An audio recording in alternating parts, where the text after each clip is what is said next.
ball to center field that sends Bellinger back onto the track at the wall. Bellinger brings it back. A robbery from Cody Bellinger, taking a home run away from the guy that he's traded places with. Here's first drive after the Younghoe Koo missed field goal. Justin Fields to work, has DJ Moore into the breadbasket. This year and years past knows why he's supposed to be doing certain things, like throwing the ball deep to DJ Moore. Third down and goal. Fields flings that corner. Moore. Touchdown. Caruso.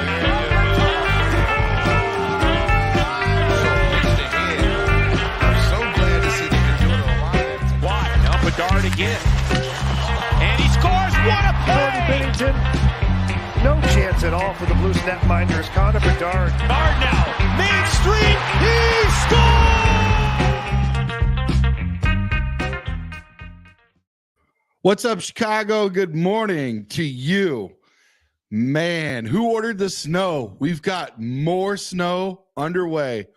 Holy moly. I took my son to school this morning, dropped him off, and it was packed out there. And they say we're supposed to get a bunch more, probably up to a foot. So we'll see who's measuring. But hey, it's been long overdue. I'm ready for it.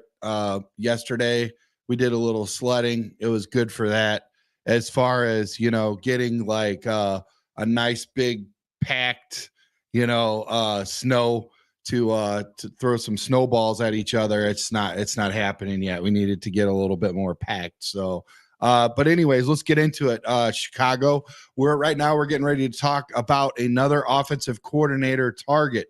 Los Angeles Rams quarterback coach, Zac Robinson, is scheduled to interview with Chicago Bears. Actually, he did interview yesterday with Chicago Bears for the offensive coordinator position on Thursday.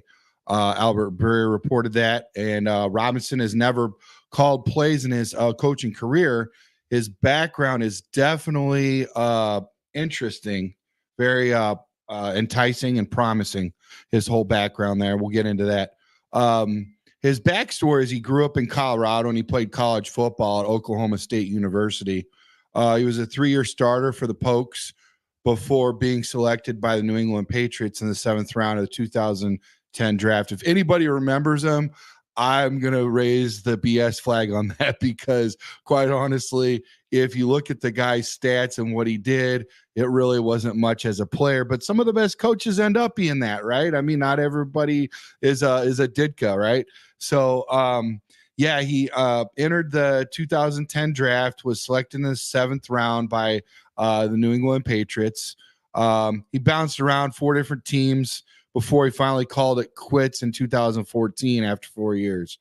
Then he started, getting into the coaching, interested in that. And he didn't start until 2019, though. So he had like 5 years in between. So what did he do this whole time? Well, he worked as a PFF analyst. So that's until he got a shot as a coach with the Rams. By the end of his time at PFF, though, he was their lead quarterback analyst. And this sounds a little familiar, right, guys? I mean, because Houston Texans offensive coordinator Bobby Slowick followed a similar trajectory path, right?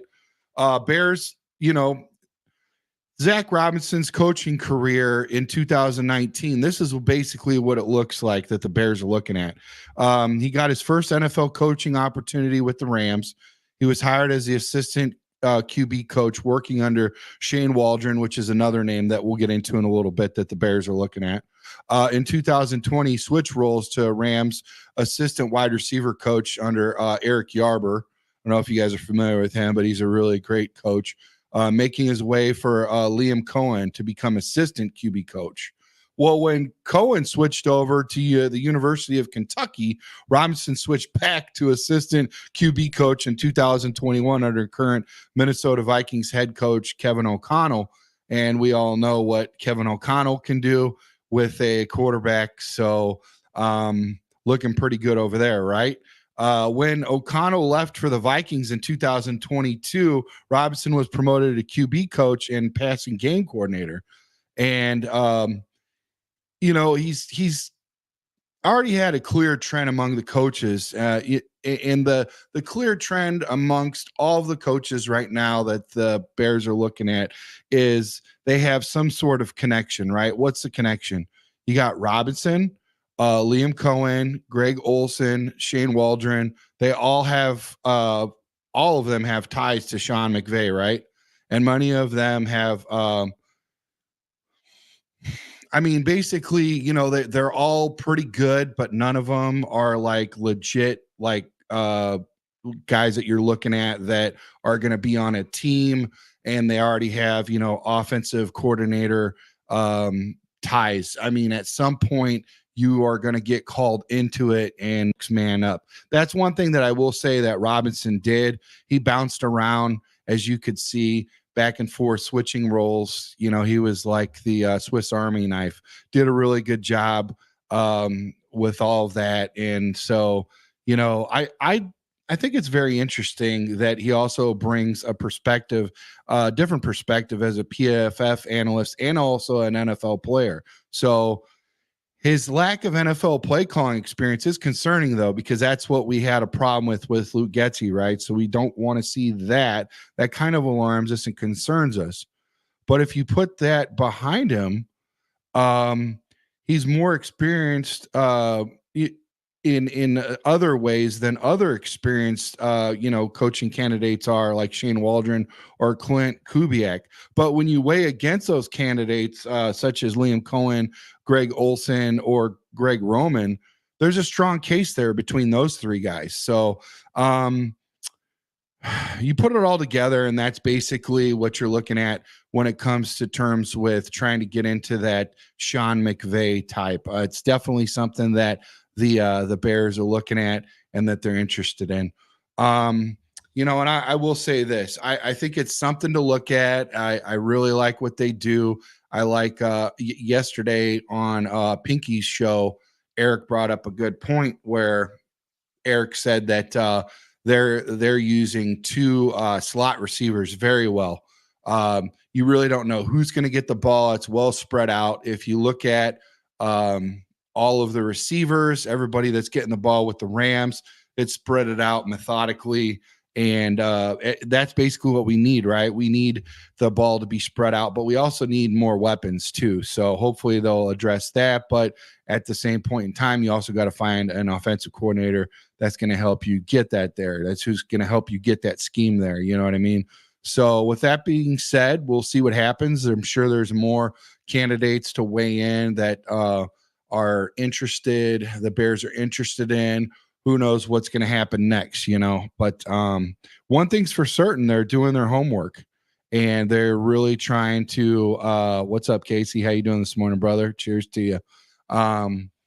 So one thing's for certain is they're leaving no stone unturned. That's a Ryan Poles-ism. He said that. So they're definitely doing that. I thought they did their due diligence last time. I'm not going to lie, though. I really thought they went out, did their homework. It felt like they were spending a lot of time, and I was getting a little antsy. I'm like, all right, let's pull the pin. Who you got? It feels like that's what they're doing right now. And let's be honest, guys, I hope that they get it right.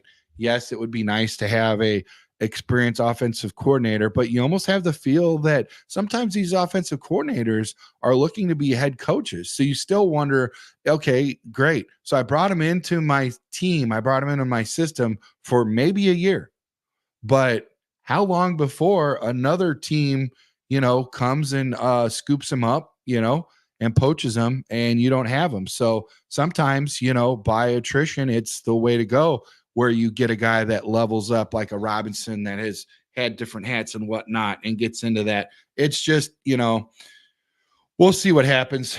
It's a crapshoot. Anything's possible, but we'll see. Well, hope you get better, Casey. Respiratory thing. Yeah, a lot of people's been having that respiratory. Yeah, like Adam Gase. Exactly. Yep, exactly, Casey. So yeah, that's basically it with the Bears as far as like the coach Robinson, whatever. We'll get into some other coaches, talk about them a little bit, break them down. If you have any comments, questions, or whatever about these coordinators.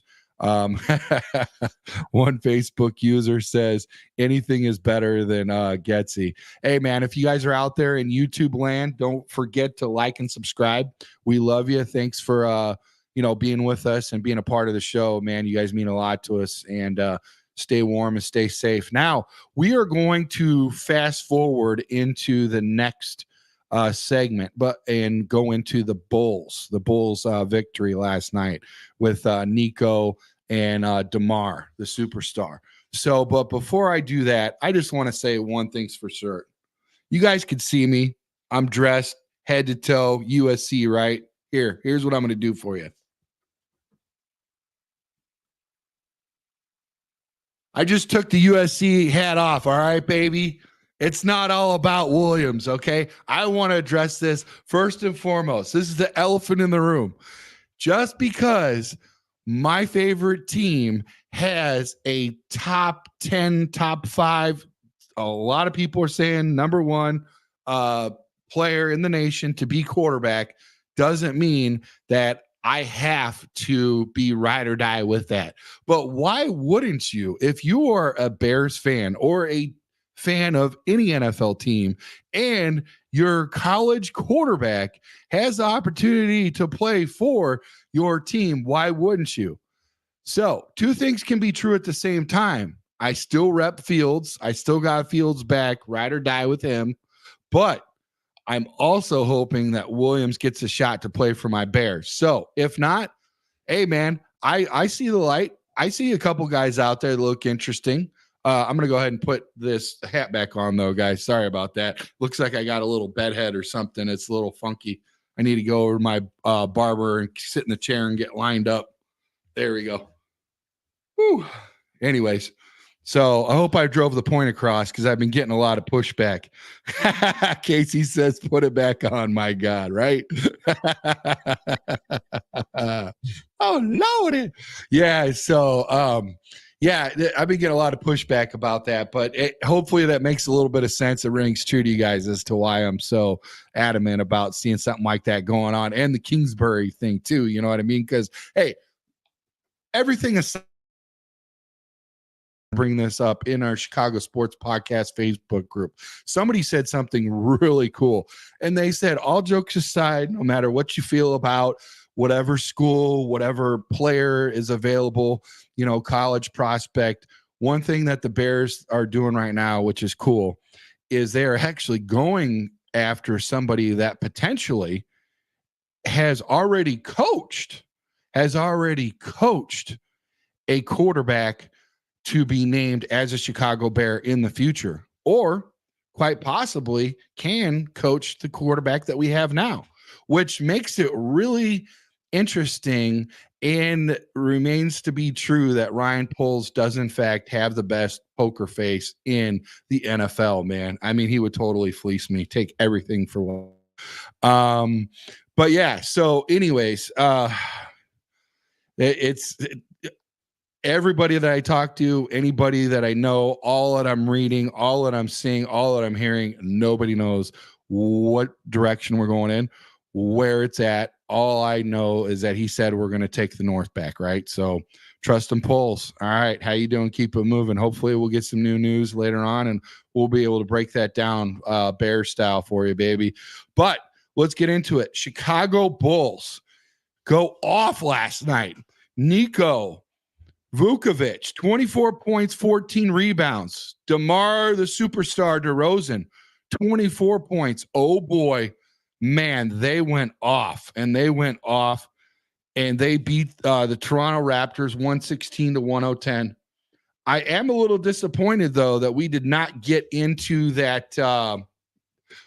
We didn't get into that Siakam.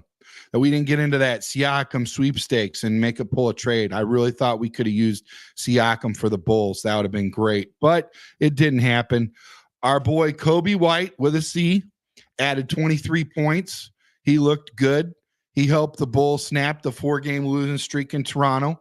And Patrick Williams had 12 points. Caruso and Io, they both had 10. They outscored Toronto 74-50 on points in the paint. So we won in the paint, boys. Awesome. Vuk said, I knew that I had a little bit of size advantage, and he was trying to take advantage of that. He connected on 12 of 17 attempts from the three-point line and had 7 assists. So, man, Vooch was on fire. Bulls guard Levine, he had 8 points, connecting on all 3 of 7 attempts in 24 minutes. He left early, though, man. He got a little banged up. He rolled his ankle. I think it was his right ankle in the third, but then returned for a 4-minute stint later on. He just had over 2 minutes in the fourth. So, and Billy Donovan said he heard that he rolled his ankle. That's all he knew about. So he's seen that he put some tape on it. Levine really just returned from January 5th after missing 17 games because of inflammation in his right foot. So, same location. I don't know if that has any indication or anything to do with that. You boys that play the round ball might be able to help me out with that. But sometimes, in that whole area, when you get injured, it just seems like things keep going on that same side. You know what I mean? I'm not sure, but that could have something to do with it. Like Donovan said, he could just tell that when he was back in there, he didn't feel like he was moving that great. So, he was trying, and I think he wanted to keep going just to keep himself fresh, but on the other side of the ball, you had Raptors, Scotty Barnes, freaking 31 points. Oh my gosh. One shy of his career best at 32. RJ Barrett, he got in there with 17, but Toronto fell to 2-6 on their second night of a back-to-back. So those back-to-back games are pretty rough, boys. The Raptors shot a season worst 4-32 for long range. I'm pretty bad, but I don't know. I might be able to take a stab at 4 for 32. Not saying that I'd have anybody in front of me, but just shooting, straight up shooting, I might be able to squeeze a 5 out of there. Who knows? In their loss to Boston, then made a season high 20 on Wednesday in a win over Miami. Toronto went cold again Thursday, missing 9 straight from distance and to begin the game. They said they missed 6 or 7 straight threes that were good open shots, and it just spiraled like that, affected their defense out there as well. That's what Raptors coach Darko said. Toronto finished 10 for 38 from three-point land. Now, as well, Chicago, when we go cold at the three-point, three-point is not even our best spot to be in, and you've got to be very good at the three-point in today's NBA, right? But when you go cold, oh my gosh, it is bad. All right, see you later, Casey. Yeah, go get those tires. Make sure you wear a mask and cough in your armpit, whatever. So that way nobody else gets the Casey bug. Have a good one, brother. Be safe. Bruce Brown scored 15 points in his Raptors debut a day after being part of that trade when they sent 2-time All-Star Pascal Siakam to Indiana. Indiana's got a squad now, boys. I mean, honestly, I'm a little nervous to be playing them because they always play the Bulls tough. You know what I mean? So we'll see. Brown, he didn't know the plays is what he said. He was just trying to be in the right spots at the right time. You know what I mean? Fellow Toronto newcomers forward, Jordan Roro, guard Kira Lewis Jr. were both active, but neither played either. So Toronto trailed 38-27 at the first quarter, but rallied to cut the gap 5 points, 63-58 at the half. Barnes scored 9 points in the third, but the Bulls took a 90-86 lead in the fourth. I think I brought you that end of third quarter update into the fourth when we had the podcast last night with Pinky and the company. Great podcast last night too, man. Those guys really broke it down. Positional needs. They got into the free agency, who we would like. and then you even had, oh man, you had, what do you call it? Brucey was in there. Bruce was talking about how we need to save money and tighten up the purse strings. I'm like, dang it, Virginia, put your purse away. I mean, the guy wants to save everything. We've got like 90 million to spend, or probably, I think, like at the end of I think at the beginning of this year, we'll have the Bears will have over 100 million or something like that. But anyways, that was like his go-to all night, was he was just talking about saving money and all this. So, but whatever. So yeah, it was a good show. We had Casey was in the building. He's been our steady the last couple weeks or so. Kasem, or also known as Sim, he was there, and Eric Rogers, he was in the building. That was great. So we had five guys on deck. A little heavy, but it was good to get that continuity, because a couple guys are going to be breaking away and doing a bull-centric heavy Monday. So looking forward to that, and looking forward to Eric Rogers' expertise with Sim, and looking on probably bringing in another third on Monday. So really good to get that, lead off show first of the week in there. Right now I've been working on nights. So I just figured, when things come across, before I lay down, take a nap, get ready for work, all that, hit the gym, whatever, drop the kiddo off, that I would see what's out there and keep you guys updated, as best as possible. So yeah, it's pretty cool. I'm kind of enjoying this, not going to lie. It's a pretty cool little schedule thing going on, being able to drop my son off at school and then being able to see him when he first gets home. It's super cool. So, and also be able to share a little time with you guys and enjoy some of my toys that I have for the podcast. So, I think that's pretty much it. I'm pretty excited about the way the Bulls have been handling their games. I mean, they're at least in them. And when they're not and they have a bad game, you almost kind of got that feel like they could potentially come back the next game and fight and get claw and get back in there. So not quite sure. I'd like to figure out what the heck they're going to do with Vuk, and if he's going to stay, and what they're going to do with Zach LaVine, if they're going to, trade him out and try to, round out our team, and what's going on with that. So, yeah, I mean, let's see what I think they've got Memphis Saturday night. So that'll be interesting. So they've got tonight off, and then they're going to play Memphis on Saturday night, which, if I'm not mistaken, the last time we played Memphis, they beat us. So we have to return the favor. That's all I got for now. Like I said, if we have any more breaking news, try to hop back on, do a short video, whatever. You guys have a great TGIF. And, be a friend, tell a friend. Don't forget to like and subscribe our podcast show, and be safe out there and have fun. And remember, bear down. Where is